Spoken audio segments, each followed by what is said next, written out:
उत्पत्ति अध्याय 50। उत्पत्ति अध्याय 50। तब यूसुफ अपने पिता के मुंह पर गिरकर रोया और उसे चूमा। और यूसुफ ने उन वैद्यों को जो उसके सेवक थे आज्ञा दी कि मेरे पिता की लोथ में सुगंध द्रव्य भरो।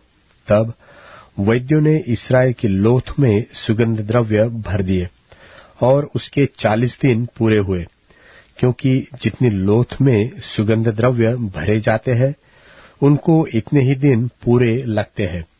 और मिस्री लोग उसके लिए 70 दिन तक विलाप करते रहे। जब उसके विलाप के दिन बीत गए, तब यूसुफ फिरौन के घराने के लोगों से कहने लगा, यदि तुम्हारी अनुग्रह की दृष्टि मुझ पर हो तो मेरी यह विनती फिरौन को सुनाओ कि मेरे पिता ने यह कहकर कि देख मैं मरने पर हूं, मुझे यह शपथ दिलाई कि जो कब्र तूने अपने लिए कनान देश में खुदवाई है उसी में मैं तुझे मिट्टी दूंगा। इसलिए अब मुझे वहां जाकर अपने पिता को मिट्टी देने की आज्ञा दे, तत्पश्चात मैं लौट जाऊंगा। तब फिरौन ने कहा, जाकर अपने पिता की खिलाई हुई शपथ के अनुसार उनको मिट्टी दे। सो यूसुफ अपने पिता को मिट्टी देने के लिए चला और फिरौन के सब कर्मचारी अर्थात उसके भवन के पुरनिये और मिस्र देश के सब पुरनिये उसके संग चले। और यूसुफ के घर के सब लोग, उसके भाई और उसके पिता के घर के सब लोग भी संग गए, पर वे अपने बाल बच्चों और भेड़ बकरियों और गाय बैलों को गोशेन देश में छोड़ गए और उसके संग रथ और सवार गए। सो भीड़ बहुत भारी हो गई। जब वे आदात के खलिहान तक जो यरदन नदी के पार है पहुंचे, तब वहां अत्यंत भारी विलाप किया और यूसुफ ने अपने पिता के लिए 7 दिन का विलाप कराया। आदात के खलिहान में के विलाप को देखकर उस देश के निवासी कनानियों ने कहा, यह तो मिस्रियों का कोई भारी विलाप होगा। इसी कारण उस स्थान का नाम आबेल मिस्रैम पड़ा और यह यरदन के पार है।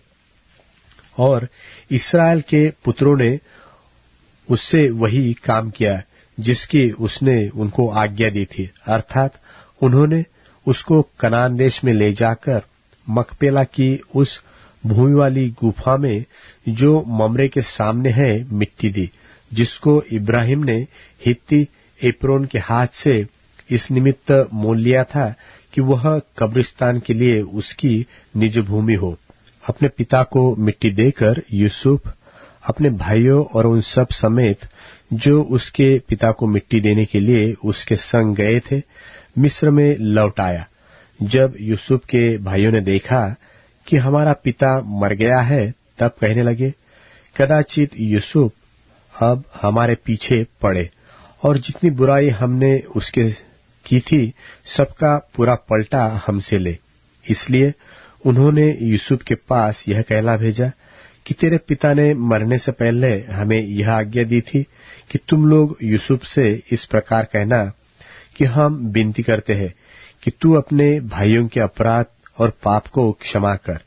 हमने तुझसे बुराई तो की थी, पर अब अपने पिता के परमेश्वर के दासों का अपराध क्षमा कर। उसकी ये बातें सुनकर यूसुफ रो पड़ा और उसके भाई आप भी जाकर उसके सामने गिर पड़े और कहा, देख हम तेरे दास हैं। यूसुफ ने उनसे कहा, मत डरो, क्या मैं परमेश्वर की जगह पर हूं? यद्यपि तुम लोगों ने मेरे लिए बुराई का विचार किया था, परंतु परमेश्वर ने उसी बात में भलाई का विचार किया, जिससे वह ऐसा करे जैसा आज के दिन प्रकट है कि बहुत से लोगों के प्राण बचे हैं। सो अब मत डरो, मैं तुम्हारा और तुम्हारे बाल बच्चों का पालन पोषण करता हूं। इस प्रकार उसने उनको समझा बुझाकर शांति दी और यूसुफ अपने पिता के घराने समेत मिस्र में रहता रहा।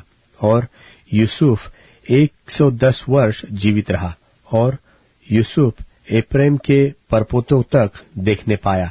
और मनश्शे के पोते जो माकीर के पुत्र थे वे उत्पन्न होकर यूसुफ से गोद में लिए गए। और यूसुफ ने अपने भाइयों से कहा, मैं तो मरने पर हूं, परंतु परमेश्वर निश्चय तुम्हारी सुधि लेगा और तुम्हें इस देश से निकालकर उस देश में पहुंचा देगा जिसके देने की उसने इब्राहिम, इसहाक और याकूब से शपथ खाई थी। फिर यूसुफ ने इस्राएलियों से यह कहकर कि परमेश्वर निश्चय तुम्हारी सुधि लेगा, उनको इस विषय की शपथ खिलाई कि हम तेरी हड्डियों को वहां से उस देश में ले जाएंगे। निदान यूसुफ 110 वर्ष का होकर मर गया और उसकी लोथ में सुगंध द्रव्य भर गए और वह लोथ मिस्र में एक संदूक में रखी गई।